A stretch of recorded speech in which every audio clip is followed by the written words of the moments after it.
안녕하세요. 고령운전자의 교통사고에 대해 발표할 7조 메디코드입니다. 목차에 대해 먼저 말씀드리고 본 발표 시작하겠습니다. 우선 각 조원별로 수집한 자료를 기반으로 생성한 코딩 로그 그리고 그래프를 분석한 결과를 설명한 후 최종적으로 정리한 프로젝트 기획안으로 발표 마무리하겠습니다. 우선 개인별 데이터 분석 결과입니다. 주제로 설정한 고령 운전자의 교통사고를 중심으로 수집한 문제 상황 및 해결책 도출에 도움이 될 법한 데이터 분석 결과입니다.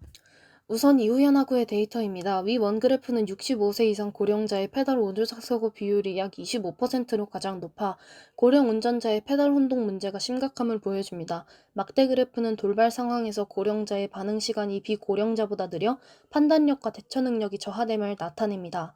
선 그래프는 연령 증가에 따라 특히 60대 후반부터 인지력, 반응력, 주의력이 크게 떨어지고 사고 위험 증가와 직접적인 관련이 있음을 보여줍니다. 두 번째로 이유제하구의 데이터입니다. 막대 그래프는 40대에서 60대 가해 운전자의 사고 비율이 가장 높음을 보여줍니다. 선 그래프는 영국에서 지난 20년간 고령 운전자 사고 시 제3자 피해가 가장 크다는 점을 나타냅니다. 또 다른 선 그래프는 2018년을 기점으로 고령 운전자의 자진 면허 반납이 급증했음을 보여줍니다. 세 번째로 정선형하고의 데이터입니다. 65세 이상 운전자는 면허 소지 비율에 비해 사고와 사망자 수가 많은 것으로 나타났습니다. 또한 면허 반납률이 증가할수록 교통사고율은 감소해 반비례 관계가 확인됩니다. 마지막으로 고령 운전자의 사고 유형 중 충돌, 추돌, 횡단 순으로 사고 발생 비율이 높게 나타났습니다. 마지막으로 김민주하고의 데이터입니다. 일본에서는 2019년 고령 인구가 최고치를 기록하며 면허 자진 반납 인구도 최고치를 나타냈습니다. 안산의 경우 70세에서 74세의 반납 인구가 가장 많았고 65세에서 69세는 면허 보유율은 높지만 반납 비율이 낮았습니다. 또한 2019년에 고령 운전자 면허 자진 반납의 수가 급등하였는데 이는 노령 인구의 비율이 15%를 넘긴 해이기 때문입니다. 다음으로 최종 프로젝트 기획안을 정리한 결과입니다. 2024년 기준 전체 인구 중 65세 이상 고령자의 비율은 19.2%로 2023년의 18.2%보다 증가하였습니다. 앞으로 2072년에는 고령자가 전체 인구의 47.7%를 차지할 것으로 전망됩니다. 정선영하고의 마지막 그래프에서 설명했듯이 차대차 교통사고 중 가장 큰 원인은 충돌입니다. 또한 차츰 고령화가 심화됨에 따라 고령 운전자의 비율이 급격하게 증가하고 있습니다. 시간이 흐를수록 고령화가 진행되며 면허 반납자가 증가하고 있으며 이는 김민주하고와 이유재하고의 마지막 그래프에서 나타난 것처럼 2019년부터 급증하고 있습니다. 이처럼 면허 반납률이 증가함에 따라 고령 운전자의 교통사고율은 감소하고 있음을 보여줍니다. 이 또한 정선영하고의 두 번째 그래프에서 나타난 결과입니다.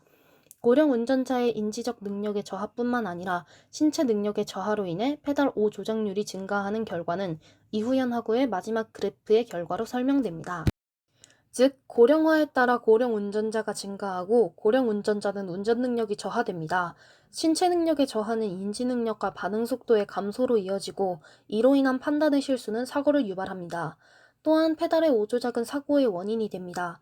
그럼에도 고령 운전자의 면허 반납률이 저조하다면 이는 곧 고령 운전자의 교통사고율 증가로 이어지게 됩니다. 결과적으로 신체 및 인지 능력의 저하로 인해 60대 후반을 기점으로 사고 위험이 증가하고 있으며 전체 페달 오조작 사고의 25.7%를 65세 이상 고령 운전자가 차지하고 있습니다.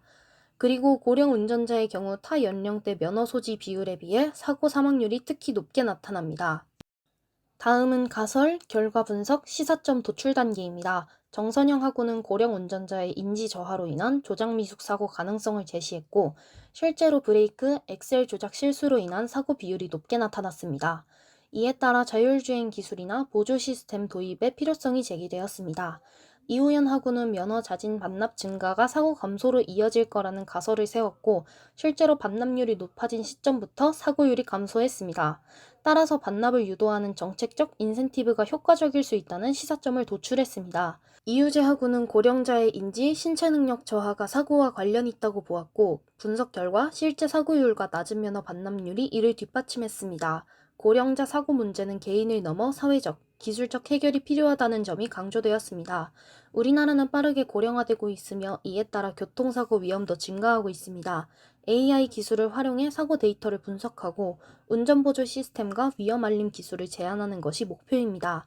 하지만 현재는 이동권과 안전 간의 균형, 그리고 기술 도입을 위한 제도적 기반이 부족하다는 문제점이 있습니다. 이를 해결하기 위한 구체적인 인공지능 활용 방안을 설명하겠습니다. 우선 고령 운전자의 다양한 데이터를 수집 및 분석합니다. 그 후 이를 활용하여 AI 기반 운전 능력 평가 시스템을 개발합니다. 또한 차량 내 센서를 장착하여 실시간 사고방지 기술을 도입하고, 마지막으로 AI 평가 결과에 따라 다양한 교통봉지 설계에 데이터 기반을 활용합니다. 이처럼 문제 상황 분석, 해결 방안 모색, 실제 해결책 실행까지 AI를 기반으로 계획, 진행하며 더욱 효율적인 문제 해결을 구상해 보았습니다. 지금까지 발표 들어주셔서 감사합니다.